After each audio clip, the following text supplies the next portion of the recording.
చలి విపరీతంగా ఉండటం వల్ల కాంతమ్మ వణికిపోతుంది. అప్పటికే 2 దుప్పట్లు కప్పుకుంది. అయినా చలికి తట్టుకోలేకపోతుంది శారద. ఇంతలో చలికి వణుకుతూనే అవని గది దగ్గరికి వెళ్ళింది.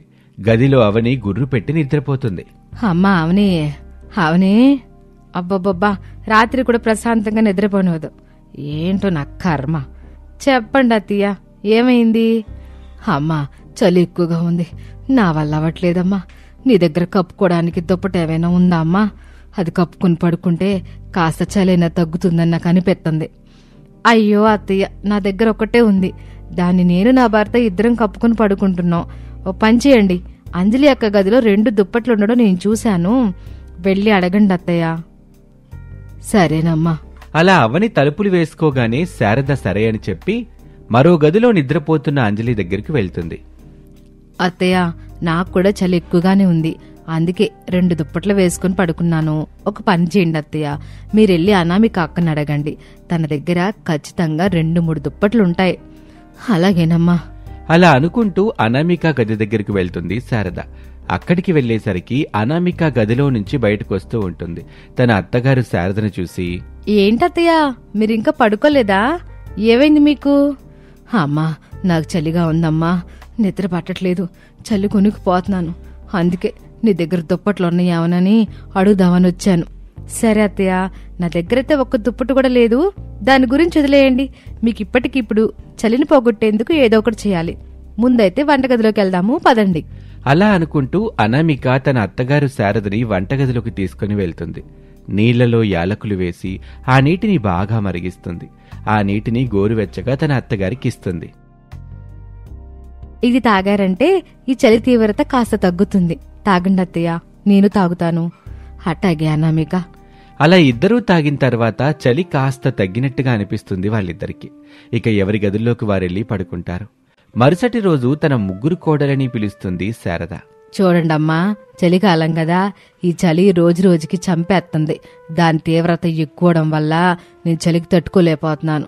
ఏదో ఒకటి చెయ్యాలి, అందుకే మీరేదైనా చేస్తారేమోనని చూస్తున్నానమ్మా. చూడండి అత్తయ్య, మీకు వయసు అయిపోయింది కదా, ఈ సమయంలో కాస్త చల్లగాలి తగినా మీకు చలిగాలే అనిపిస్తుంది. ఏం కంగారు పడకండి, ఇంకో 2-3 నెలలు తట్టుకుంటే ఈ చలికాలం పోతుంది. అంతవరకు మీకు ఈ బాధ తప్పదు.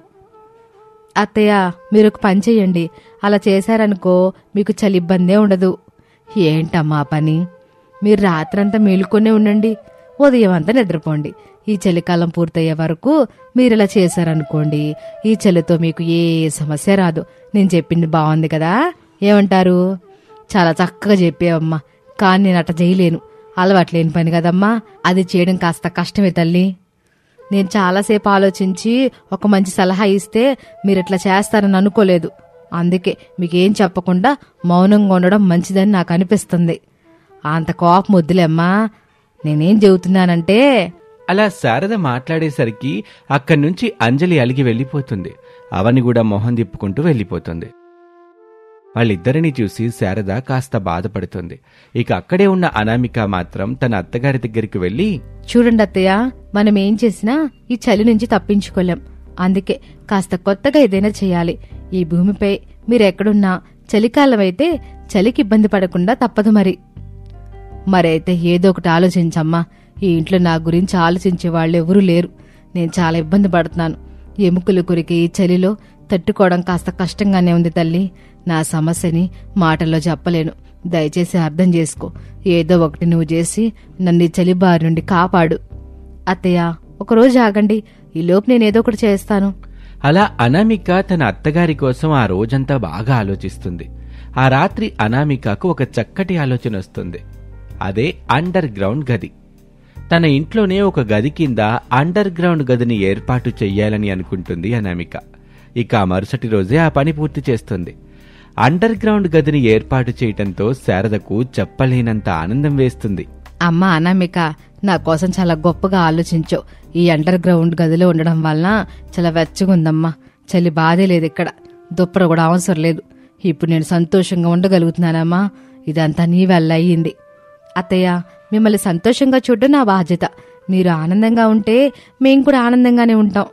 అలా శారద తన పెద్ద కోడలు అనామికను మెచ్చుకుంటుంటే తన తోటి కోడళ్లైన అంజలి అవనిలు అది చూసి భరించలేకపోతారు. చూడవే అవని, దాని పొగరు చూసావా? ఈ ఇంటికి ఏదో మహారాణిలాగా పొంగిపోతుంది. అత్తయ్య కూడా తన పెద్ద కోడలికి నెత్తి మీద కిరీటం పెట్టినట్లు, రాజ్యం మొత్తం ఆవిడకే రాస్తున్నట్లుగా ఎలా పొగుడుతుందో చూడు. ఇలా ఉంటే తట్టుకోలేం, ఏదో ఒకటి చెయ్యాలి. ఆ అనామిక నవ్వుతూ ఉండడం మరొకసారి చూడకూడదు. అలా అంజలి అవనిలు కోపంతో రగిలిపోతారు. మరుసటి రోజు ఉదయాన్నే అక్కడికి అనామిక భర్త రమేష్ వస్తాడు. పొలానికి కాపలాగా వెళ్లిన రమేష్ని చూసి అనామికకి ఒక అనుమానం వస్తుంది. మీరు రోజూ పొలానికి కాపలా కాయడానికి వెళ్తారు కదా, మరి మీకు చలి వేయట్లేదా? అసలు చలికి ఎలా తట్టుకుంటున్నారు మీరు? నాకు కూడా చలిగానే ఉంటుంది, కానీ పొలం దగ్గరున్న ఎండుగడ్డిపై పడుకుంటే ఈ చలే తెలీదు. చాలా వెచ్చగా ఉంటుంది తెలుసా. నువ్వు కూడా ఈసారి వచ్చి చూడు, నీకే తెలుస్తుంది. అయితే ఈ రాత్రికి నేను కూడా మీతో పాటు పొలం దగ్గరకు వస్తాను అని అనామిక చెప్తుంది. ఇక ఆ రాత్రి తన భర్తతో కలిసి పొలానికి కాపలాగా వెళ్తుంది అనామిక. అక్కడే ఉన్న ఎండుగడ్డిపై పడుకుంటుంది. ఆ ఎండుగడ్డిని దుప్పటిలాగా చేసుకుని పడుకుంటే చాలా వెచ్చగా ఉంటుంది. అరే, మీరు చెప్పింది నిజమేనండి. దుప్పటి కూడా అవసరం లేదు. ఈ ఎండుగడ్డి ఎంత వెచ్చగా ఉందో. పూర్వకాలంలో అందరూ ఈ ఎండుగడ్డిని దుప్పట్లాగా వాడేవారు. రాను రాను ఈ అలవాటుని వదిలేశారు. రమేష్ అలా అనగానే అనామికకి ఒక చక్కటి ఆలోచన వస్తుంది. ఇక ఆ మరుసటి రోజు ఆ ఎండుగడ్డిని చొక్కాలు, చీరల్లాగా తయారు చేస్తుంది. తన భర్తకు ఎండుగడ్డితో చేసిన చొక్కానిస్తుంది. అది వేసుకోగానే రమేష్కు వెచ్చదనం వస్తుంది. హరే అనామిక, దీన్ని భలే చేశావు. ఈ చలికాలంలో ఇలాంటివి అస్సలు దొరకవు. నువ్వు దీన్ని మన వాళ్ళందరికీ ఇవ్వు, ముఖ్యంగా అమ్మకివ్వు. పాపం చలికి ఇబ్బంది పడుతుంది కదా. అలాగేనండి.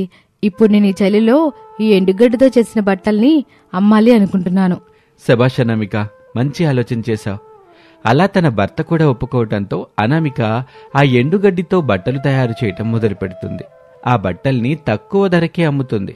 చలికి తట్టుకునే బట్టల్ని అనామిక తయారు చేసిందని ఆ చుట్టుపక్కల వారికి తెలుస్తుంది. చుట్టూ ఉండే ఊర్లో వాళ్లంతా అక్కడికి చేరుకొని క్యూలు కడతారు. అనామిక చేసిన ఆ బట్టల్ని తీసుకుని వెళ్తారు. ఆహా అనామిక, నీ తెలివితేటలు అమోఘం తల్లి. మంచి ఆలోచన చేసావు. నేను చూస్తుంటే నాకు గర్వంగా ఉందమ్మా. అమ్మా, అనామిక తెలివితేటలతో డబ్బులు సంపాదించటం చూస్తుంటే నాకెంతో ఆనందంగా ఉంది. ఇంకా ఈ పల్లెటూరులోనే వీటిని ఇంతలా కొంటున్నారంటే ఇక సిటీకి తీసుకువెళ్తే చాలా మంది కొంటారు. ఎక్కువ ధరకి కొనే అవకాశం కూడా ఉంటుంది. అవునండి, కొంటారు. కానీ మనం అన్ని బట్టల్ని తయారు చేయడానికి కొన్ని డబ్బులు కూడా ఖర్చు అవుతాయి కదా. అలా అనామిక అంటూ ఉండగా అప్పుడే అంజలి అవనిలు అక్కడికొస్తారు. అనామిక తయారు చేసిన చలికాలం బట్టల్ని చూసి, అక్క, సిటీలో మా బంధువులున్నారు. వారికి బట్టల గురించి చెప్పాను. వారు వెంటనే ఒక 25 జతల బట్టలు కావాలంటున్నారు. డబ్బులు కూడా ఇస్తారంట. ఓ అవునా, చాలా సంతోషంగా ఉంది. అక్క, మమ్మల్ని నువ్వు క్షమించాలి. మేం మొదట్లో నిన్ను చాలా తిట్టుకునేవాళ్ళం. అత్తయ్య నిన్ను మెచ్చుకోవడం చూసి భరించలేకపోయాం. కానీ నువ్వు చేసిన పని వల్ల మన కుటుంబానికి మంచి పేరొచ్చింది. మేమెక్కడికి వెళ్ళినా మాకంటూ ఒక గుర్తింపు వచ్చింది. చాలా సంతోషంగా ఉందక్కా. నీకు ఏ సహాయం కావాలన్నా చెప్పు, మేం నీకు తోడుగా ఉంటామక్కా. నా తోడి కోడళ్ళు నాకు అండగా నిలిచారు. నాకు అదే చాలు. ఇప్పుడు మనసెంతో ప్రశాంతంగా ఉంది. ఇక పనిని మొదలు పెట్టాలి. వెంటనే ఆ పనులు మొదలు పెడతాను అంటూ అనామిక ఎండుగడ్డితో బట్టలు తయారు చేయటం ప్రారంభిస్తుంది. తన తెలివితేటలతో చలికాలంలో డబ్బులు సంపాదిస్తూ ఉంటుంది అనామిక. అలా అనామికని చూసి పల్లెటూరులోని మహిళలంతా స్ఫూర్తి పొందుతారు. అనామిక, ఆడవాళ్లు అనుకుంటే సాధించలేదంటూ ఏదీ లేదని నిరూపించావు నువ్వు. నిన్ను చూస్తుంటే నాకు చాలా గర్వంగా ఉంది. చూడండి, ఆడది వంటింటి కుందేలు కాదు. ఆడవాళ్ల వైపు మీలాంటి భర్త, మా అత్తలాంటి వాళ్ళు ఉంటే ఎన్నో అద్భుతాలు చేయొచ్చు. ఇప్పుడు ఈ చలికాలం బట్టలే ఇకపై ఎంతో మందికి ఉపాధిని కూడా ఇవ్వనున్నాయి. అందుకే నేను గర్వపడుతున్నానండి. అలా అనామిక తాను చేసిన పనికి సంతోషపడుతుంది. ఇక అప్పటినుంచి తన కుటుంబ సహాయంతో తన వ్యాపారాన్ని ముందుకు తీసుకువెళ్తూ చాలా డబ్బులు సంపాదిస్తుంది. తన కుటుంబాన్ని ఆనందంగా చూసుకుంటుంది. ఇది ఇవాల్టి కథ. మరొక ఆసక్తికర కథలో మళ్ళీ కలుద్దాం. అంతవరకు సెలవు, నమస్తే. శారదా ప్రసాద్ దంపతులు తమ పెద్ద కొడుకు రమేష్, చిన్న కొడుకు అరుణ్, కోడళ్లు అనామిక, అంజలితో కలిసి ఉమ్మడి కుటుంబంగా నివసిస్తున్నారు. నవ్య, భవ్య, హరీష్లతో ఇల్లు ఎప్పుడూ సందడిగా ఉంటుంది. శారద స్వభావం కొంచెం ముక్కుసూటి. పైగా ఇద్దరు కోడళ్ల మధ్య పని విషయాల్లో తేడాలు చూపటం ఆమెకు బాగా అలవాటు. అనామిక పెద్ద కోడలు శాంతంగా ఉంటుంది. అంజలి కొంచెం ఆధునిక ఆలోచనలు కలిగిన అమ్మాయి. ముఖ్యంగా వంట విషయంలో శారద ఎప్పుడూ ఇద్దరిని పోల్చి చూస్తూ ఉండేది. ఒకరోజు సాయంత్రం బయట చినుకులు పడుతున్నాయి. ఇంట్లో అందరూ హాల్లో కూర్చొని ఉన్నారు. పిల్లలు ఆకలి అంటూ గోల చేస్తున్నారు. నానమ్మ, బయట వర్షం చాలా చల్లగా ఉంది. ఏదైనా కారం కారంగా వేడివేడిగా కావాలి. నాకు బోండాలు కావాలి. స్పైసీగా కావాలి. నాకు చింతపండు పులిహోర. పిన్ని, పులిహోర భలే చేస్తారు. అత్తయ్య, చూసారా పిల్లలు ఎంత ఆకలిగా ఉన్నారో? నేనేమైనా వేడివేడిగా క్యాప్సికమ్ బజ్జీలు చేయనా? క్యాప్సికమ్ బజ్జీలా? ఈ ఇంట్లో మాకు ఆ బజ్జీలు అలవాట్లేదులే. అసలు నీకు తెలుసా, వంటకాల్లో కూడా ఒక్కోదానికి ఒక్కో లెక్క ఉంటది. నువ్వు ఏదో హడావుడిగా చేసి చెడగొట్టే బదులు ఊరుకో. అయ్యో అత్తయ్య, ఎప్పుడు ఇలాగే అంటారేంటి? నేను అంత పాడేపేలా చేస్తానా? ఆ పనులు ఆ వంటలో పెద్ద కోళ్ళకే బాగొచ్చు. ఆ వంటల గురించి అంత ఆలోచించే తీరిక నీకెందుకు అమ్మా అంజలి? అత్తయ్య, నేను చేస్తానులేండి. అంజలి, నువ్వెళ్ళి పిల్లలతో ఆడుకో, నేను పులిహోర చేస్తాను. నువ్వు పులిహోర వద్దులే. ఈ చల్లని సాయంత్రం ఉట్టు పులిహోర కంటే మసాలాలున్న ఇంకేదైనా తినాలనుంది. నీకు తెలుసుగా, వర్షం పడితే నాకు బేల్పూరి అంటే ఇష్టమని. బేల్పూరినా? ఈ వర్షంలో అన్నీ దొరుకుతాయా అత్తయ్య? దొరక్కేమీ, ఇంట్లో అన్ని సిద్ధంగా ఉంటాయి. నీకు వంట చేసే ఉద్దేశం ఉంటే చెయ్యాలి, లేదంటే లేదు. అయినా బేల్పూరి చేయడంలో అంత కష్టం ఏముంటది? ఓ తోడుకోళ్ళేమో క్యాప్సికం బజ్జీ అంటది, నువ్వేం పులిహోర అంటావు. నాకేం కావాలో మీకు పట్టదు. శారద మాటలు ఇద్దరు కోడళ్ళకి చాలా బాధ కలిగించాయి. ఇద్దరూ కోపంగా వంటగది వైపు వెళ్లారు. వంటగదిలో అనామిక, అంజలి ముభావంగా ఉన్నారు. అంజలి కన్నీళ్లాపుకుంటూ ఉంటుంది. చూసావక్క, అత్తయ్య ఉద్దేశం మనతో భేల్పూరి చేయించుకోవడం కాదు, మనల్ని ఇద్దరిని అవమానించడం. నా బజ్జీలనేమో తక్కువ చేసింది, నీ పులిహోరని వద్దు అంది. సరేలే అంజలి, అత్తయ్య అంటే అంతే. నువ్వు బాధపడకు. బాధపడకుండా ఎలా ఉంటానక్క? ఎప్పుడు చూసినా ఏదో ఒక పని గురించి పోల్చి చూపిస్తా ఉంటదే. పెద్ద కోళ్ళ చేసింది బాగుంటుందని నన్ను తక్కువ చేస్తుంది. అదేంటో అంజలి, నన్ను గొప్పగా పొగుడుతున్నట్లు అనిపిస్తున్నా ఆమె నన్ను ఇరుకును పెడుతుంది. నాకు భేల్పూరి అంటేనే చిరాకు, కానీ అత్తయ్యకి ఇష్టమని నువ్వు నేను కలిసి చేయాల్సి వస్తుంది. కలిసి చేయడమా? నేను చేయనక్క. అత్తయ్యకి నచ్చేది నేనెందుకు చెయ్యాలి? నేను వెళ్ళి హరీష్తో కలిసి మామిడికాయలు కోసుకుని పులిహోరే చేస్తాను. అంజలి, నువ్వు పులిహోర చేస్తే అత్తయ్య తిందు. దాని గురించి మళ్ళీ మనల్ని అవమానిస్తుంది. అత్తయ్యకి నచ్చింది చేసి మనకిష్టం లేకపోయినా మీకోసం చేశామని చెప్పాలి. అప్పుడు వాళ్ళకి తెలుస్తుంది మన బాధ ఏంటో. వద్దక్క, నాకు చాలా కోపం వస్తుంది. నేనెందుకు ఆవిడకి ఇష్టమైన భేల్పూరి చేయాలి? నేను కారంగా నార్త్ ఇండియన్ స్టైల్లో ఇంకేదైనా చేసి ఆవిడకి కోపం తెప్పిస్తాను. ఓ పిచ్చిదానా, అత్తయ్యకి కోపం తెప్పించడం కాదు, వాళ్ళ మనసుని గెలవాలి. అత్తయ్య మాటల్లో కోపం ఉన్నా వారికి మనమంటే ఇష్టమే. మనం చేసి పెట్టకపోతే మళ్ళీ గొడవ చేస్తారు. మనకి మంచితనం దక్కుతుంది. అనామిక, అంజలి మాటలు విన్న రమేష్, అరుణ్ పక్కగదిలో ఉంటారు. వాళ్ళిద్దరి కోడల మధ్య వచ్చిన ఉద్రిక్తత ఏంటో అర్థం చేసుకుంటారు. అరుణ్, అమ్మ పద్ధతి కొంచెం పరాగ్గా ఉంటుంది, కానీ కోడల మధ్య ఇలా గొడవ పెట్టడం ఎంతవరకు కరెక్టు? నాకు అంజలి బాధ అర్థమవుతుంది. అమ్మ ఎప్పుడూ వదిన్నే పొగుడుతుంది, అదేమో అంజలికి కోపం తెచ్చేలా చేస్తుంది. చూడు, ఈ సమస్యకి పరిష్కారం అనామిక, అంజలి ఇద్దరే కనుక్కుంటారు. మనమేమీ కలవ చేసుకోవద్దు. కానీ అమ్మతో కాస్త మర్యాదగా మాట్లాడమని అంజలికి చెప్పు, చాలు. సరే అన్నా. సరిగ్గా అదే సమయానికి శారదకు అత్యంత ఆప్తురాలు, చిన్నప్పటి స్నేహితురాలు మళ్ళీ ఇంటికొస్తుంది. మళ్ళీ చాలా పద్ధతి గలది. వంట విషయంలో శారదకు పోటీగా ఉండేది. ఏంటే శారదా, ఈ వర్షంలో ఇక్కడ కూర్చుని ఉన్నావు? మీ కోడళ్ళు కనిపించరేమి? ఇంట్లో వంట వాసన కూడా రావడం లేదు. రావే మళ్ళీ. ఏముంటది, ఈ వర్షంలో నాకు బేల్పూరి తినాలనిపిస్తుంది. ఈ పిల్లకి చేస్తేనేమో రాదు, చేయమంటే చెయ్యరు. ఆ మాటకొస్తే నీ పెద్ద కోడలు అనామిక చాలా బాగా చేస్తుంది కదా. ఆ రోజు తన చేతి వంట తిని నేను నిన్ను ఎంత మెచ్చుకున్నానో గుర్తుందా? అది పాత కదా, ఇప్పుడంతా మారిపోయిందిలే. నా మాట అంటే ఈ రోజుల్లో ఎవరికి విలువ లేదు. చచా, అలా అనుకో. సరే అయితే మీ కోడలికి ఒక సవాల్ విసురుదాం.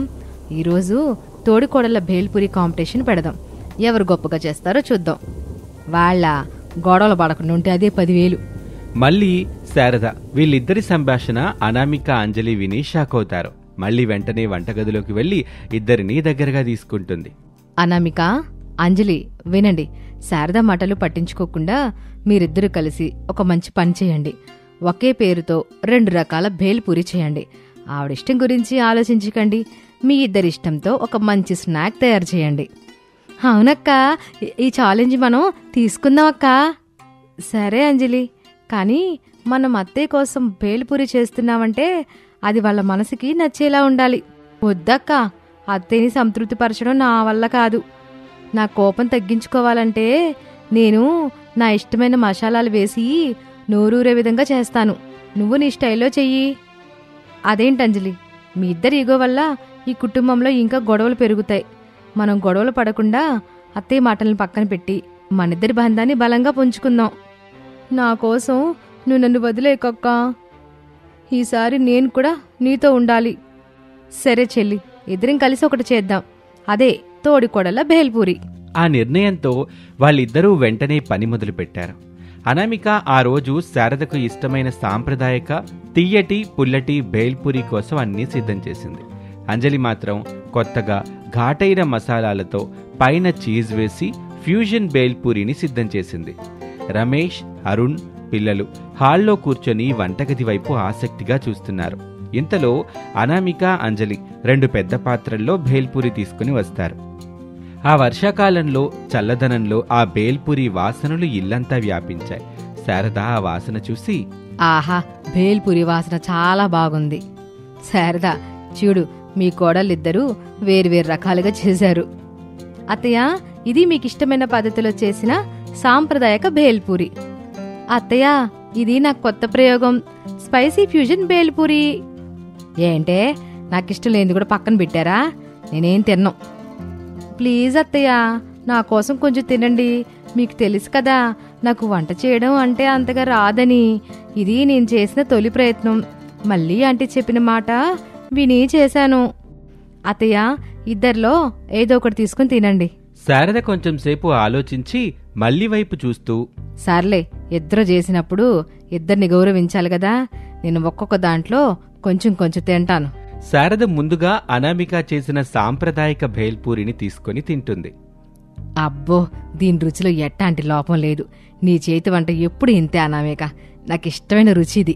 తరువాత శారద అంజలి చేసిన ఫ్యూజన్ భేల్పూరిని తింటుంది.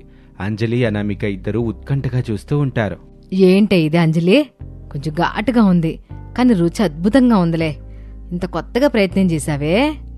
అవునత్తయ్య, నాకిష్టమైన మసాలాలేసి చేశాను. చూసావా శారదా, నీ కోడలు ఎంత బాగా చేశారో.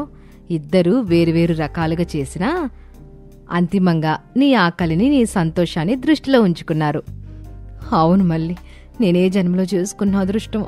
శారద ఆనందాన్ని చూసి ప్రసాదు, రమేష్, అరుణ్ కూడా సంతోషిస్తారు. పిల్లలు భేల్పూరిని లాగిస్తూ ఉంటారు. చూసావా శారదా, నువ్వు కోరుకున్నది నీకు దొరికింది. అది ఒక్క కోడలు చేస్తే దొరకలేదు. ఆ తోటి కోడళ్ల భేల్పూరి వల్లే ఇదంతా దొరికింది నీకు. శారద అనామిక, అంజలి దగ్గరికి వస్తుంది. అమ్మా, నన్ను క్షమించండి. నేనెప్పుడు మిమ్మల్ని పని విషయంలో, వంట విషయంలో పోల్చి చూసేదాన్ని. నాకిద్దరూ సమానమే, కానీ నా నోరే అదుపులో ఉండేది కాదు. అత్తయ్య, మీరలా అనకండి. మాకు తెలుసు మీరు మమ్మల్ని ప్రేమిస్తారని. అత్తయ్య, మీరు కోపంలో అన్న మాటలు మేము పట్టించుకోలేదు. ఈరోజు ఈ భేల్పూరితో మా బంధం మరింత బలపడింది. తోడికొడలు కలిసుంటే ఇంట్లో ఏ చిన్న సమస్య కూడా ఉండదు అత్తయ్య. అనామిక, నీ మాటలు నిజం. మీరిద్దరు నాకు 2 కళ్ళు అంటోళ్ళమ్మా. ఇకపై నేను మీ మధ్య ఎట్టాంటి తేడాలు చూపించనులే. దయచేసి ఇంట్లో ప్రశాంతంగా ఉండండి. అక్క, ఈరోజు నిన్ను ఈ మాట వినడం వల్లే అత్తయ్య మనసుని గెలుచుకోగలిగాను. మనిద్దరి ఐకమత్యమే అత్తయ్య మనసు మార్చింది అంజలి. ఈ రోజు నుంచి మన వంటలు, మన పనులు వేరైనా మన మనసులు మాత్రం ఒక్కటే.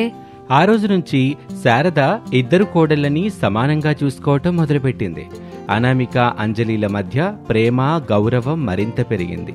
ఇక వర్షం తగ్గుముఖం పట్టినా ఇంట్లో నవ్య, భవ్య, హరీష్లతో పాటు కుటుంబ సభ్యులందరి ముఖాల్లో ఆనందం మాత్రం చెక్కుచెదరలేదు. తోటి కోడళ్ల భేల్పురి ఆ ఇంటికి ఐక్యత రుచిని అందించింది. ఇది వాల్టి కథ. మరొక ఆసక్తికర కథలో మళ్ళీ కలుద్దాం. అంతవరకు సెలవు. నమస్తే.